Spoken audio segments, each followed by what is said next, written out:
എ.ഡി.എം. നവീൻ ബാബുവിന്റെ മരണം കൊലപാതകമെന്ന് തെളിയിക്കുന്ന കൂടുതൽ സാഹചര്യ തെളിവുകൾ പുറത്തുവിടുകയാണ് അഡ്വക്കേറ്റ് കെ.എം. ഷാജഹാൻ. നവീന്റെ മരണം നടന്ന ദിവസം മുതൽ ഇങ്ങോട്ട് പരിശോധിക്കുമ്പോൾ അടിവസ്ത്രത്തിലെ രക്തക്കറ വരെ എടുത്തു നോക്കിയാൽ മനസ്സിലാകുന്നത് നവീന്റേത് ഒരിക്കലും ഒരു ആത്മഹത്യയായിരുന്നില്ല എന്ന് തന്നെയാണ്. പോസ്റ്റ്മോർട്ടം റിപ്പോർട്ട് പരിശോധിച്ചാൽ മനസ്സിലാക്കുന്നത് ഇന്റേണലോ എക്സ്റ്റേണലോ ആയി അവിടെ രക്തച്ചൊരിച്ചിലിനുള്ള യാതൊരുവിധ സാഹചര്യങ്ങളും പോസ്റ്റ്മോർട്ടം റിപ്പോർട്ടിൽ ചൂണ്ടിക്കാണിച്ചിട്ടില്ല.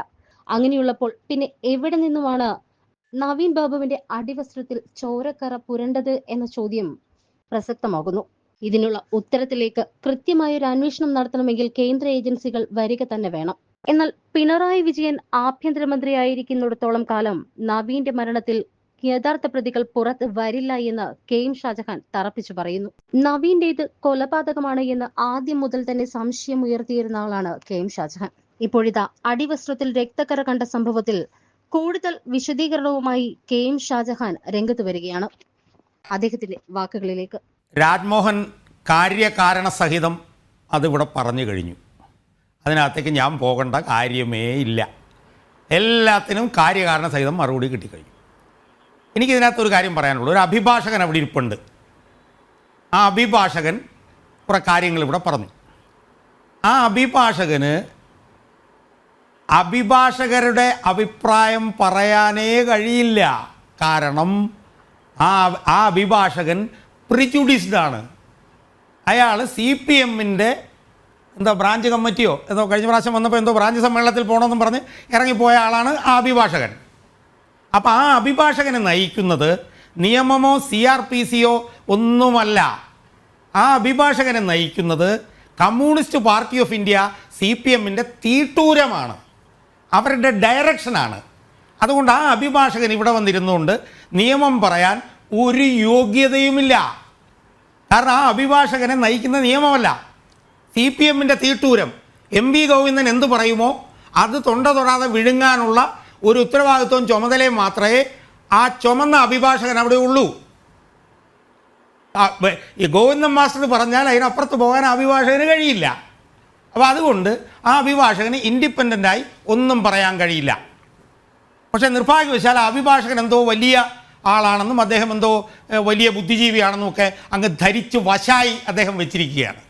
അതിൻ്റെ ഭാഗമായിട്ടാണ് അദ്ദേഹം വന്നിട്ട് കുറേ കാര്യങ്ങൾ അവിടെ പറഞ്ഞത്. എന്തായാലും ആ അഭിഭാഷകനിൽ നിന്ന് ഒരു ചെറിയ അഭിഭാഷകൻ കൂടിയായിട്ടുള്ള എനിക്ക് ഈ ഇൻക്വസ്റ്റും പിന്നെ പോസ്റ്റ്മോർട്ടം രണ്ടാണെന്ന് എനിക്ക് മനസ്സിലായി. അത് അഭിഭാഷകൻ എനിക്ക് പറഞ്ഞു തന്നതിൽ എനിക്ക് അദ്ദേഹത്തോട് വളരെയധികം നന്ദിയുണ്ട്. അതെനിക്ക് അറിയില്ലായിരുന്നു, അതെനിക്ക് പറഞ്ഞു തന്നല്ലോ, നന്ദിയുണ്ട്. പിന്നെ പുസ്തകത്തിൻ്റെ കാര്യമൊക്കെ അദ്ദേഹം പറഞ്ഞു. പക്ഷേ അദ്ദേഹം പറഞ്ഞ കാര്യങ്ങൾ മുഴുവൻ വളരെ സൗമ്യമായ ഭാഷയിൽ ശ്രീമാൻ ടി കെ രാജ്മോഹൻ അതെടുത്ത് ചവറ്റോട്ടെ കളഞ്ഞു, അങ്ങ് കൊടുത്തു. ഈ ആദ്യാവസാനം കൊടുത്ത് തീർത്തവിടെ വെച്ചു. ഇനി അതിലേക്കൊന്നും പോകേണ്ട കാര്യമില്ല.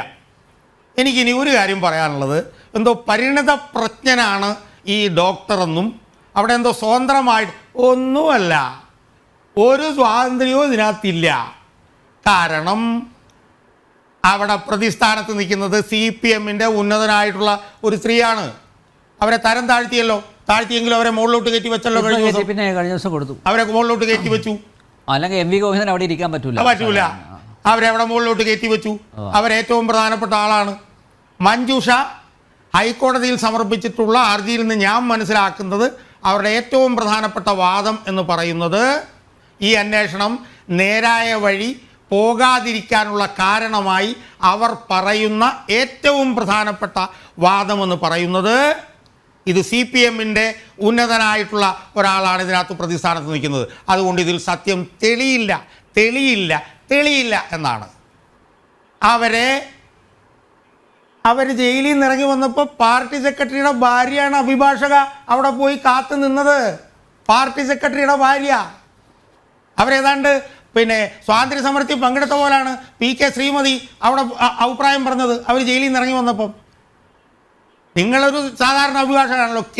വിശ്വൻ എന്ന് പറഞ്ഞിട്ടുള്ള CPMന്റെ ഏറ്റവും വലിയ അഭിഭാഷകനാണ് അവരുടെ എല്ലാ കാര്യവും നോക്കിക്കൊണ്ടിരിക്കുന്നത്. അപ്പം അതുകൊണ്ട് ഇതിലുള്ള വീഴ്ചകൾ എണ്ണി വളരെ മനോഹരമായി ടി കെ രാജ്മോഹൻ അവിടെ പറഞ്ഞു. ഇതിൽ പൊളിറ്റിക്കലായിട്ടാണ് തീരുമാനമുണ്ടാകുന്നത് എന്നുള്ളത് കൊണ്ട് ഇതിനകത്ത് ഒരു സത്യവും പുറത്തു വരാൻ പോകുന്നില്ല. അതുകൊണ്ട് ഇത് ഈ പറഞ്ഞതുപോലെ ബഹുമാനപ്പെട്ട അഭിഭാഷകൻ പറഞ്ഞതുപോലെ ഇത് ഫോറൻസിക് വിദഗ്ധൻ്റെ പിന്നെ പുസ്തകങ്ങളുടെ പേജുകളൊന്നും മറിച്ച് നോക്കേണ്ട ആവശ്യമുണ്ട് എന്നെനിക്ക് തോന്നുന്നില്ല. അതെന്തായാലും അഭിഭാഷകൻ വായിച്ചിട്ടുണ്ട്, ഞാനത് വായിച്ചിട്ടില്ല, അത്രയും വിവരമേ എനിക്കുള്ളൂ, അത് സമ്മതിച്ചു. പക്ഷേ അന്വേഷണത്തിൽ പങ്കെടുത്ത ഈ പിന്നെ തൂങ്ങിക്കിടന്നപ്പോൾ അത് വെട്ടി താഴെയിട്ടിട്ടുള്ള ഒരു സീനിയർ പോലീസ് ഉദ്യോഗസ്ഥനാണ് അവിടെ ഇരിക്കുന്നത്. ആ പോലീസ് ഉദ്യോഗസ്ഥൻ TP ചന്ദ്രശേഖരൻ വധക്കേസ് അന്വേഷിച്ച് കണ്ടുപിടിച്ചത് ആ പോലീസ് ഉദ്യോഗസ്ഥൻ്റെ കഴിവ് കൊണ്ടല്ല ഞാൻ പറയുന്നില്ല, കഴിവ് കൊണ്ടാണ്. പക്ഷേ അത്തരം പോലീസ് ഉദ്യോഗസ്ഥന്മാരെ സർവസ്വതന്ത്രമായി കേസ് കണ്ടുപിടിക്കാൻ കയറൂരി വിട്ട ഒരു ആഭ്യന്തര മന്ത്രി അവിടെ ഉണ്ടായിരുന്നുകൊണ്ടാണ്. തിരുവഞ്ചൂർ രാധാകൃഷ്ണൻ എന്ന് പറഞ്ഞൊരു ആഭ്യന്തര മന്ത്രി അത് കണ്ടുപിടിച്ചിട്ട് വരൂ എന്ന് പറഞ്ഞ് ഈ TK രാജ്മോഹനും അതുപോലെ മറ്റുള്ളവർക്കും എല്ലാം സ്വാതന്ത്ര്യം കൊടുത്തുകൊണ്ടാണ്. അതുകൊണ്ട് ഈ ചുമന്ന അഭിഭാഷകരൊന്ന് മനസ്സിലാക്കേണ്ടത് പിണറായി വിജയൻ എന്ന് പറഞ്ഞിട്ടുള്ള മന്ത്രി, ആഭ്യന്തരമന്ത്രി ഇതിനൊന്നും അനുവാദം കൊടുക്കില്ല.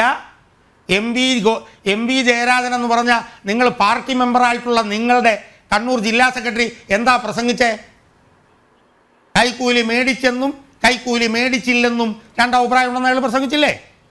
അപ്പം അതുകൊണ്ട് ഷാജാൻ ഈ ഒരു കാര്യം കൂടെ, അതായത് MV ജയരാജൻ അന്ന് മൃതദേഹം അനുഗമിച്ച് പത്തനംതിട്ട വരെ പോയല്ലോ. MV ജയരാജൻ അത് പാർട്ടിക്കാർ തന്നെ പറയുന്നതാണ് കേട്ടോ. അതായത് ഇത് ഈ സംസ്കാരം ദഹിപ്പിക്കൽ അവിടെ ഉണ്ടാവും എന്ന് ഉറപ്പിക്കാൻ വേണ്ടിയാണ് ജില്ലാ സെക്രട്ടറി പോയത്.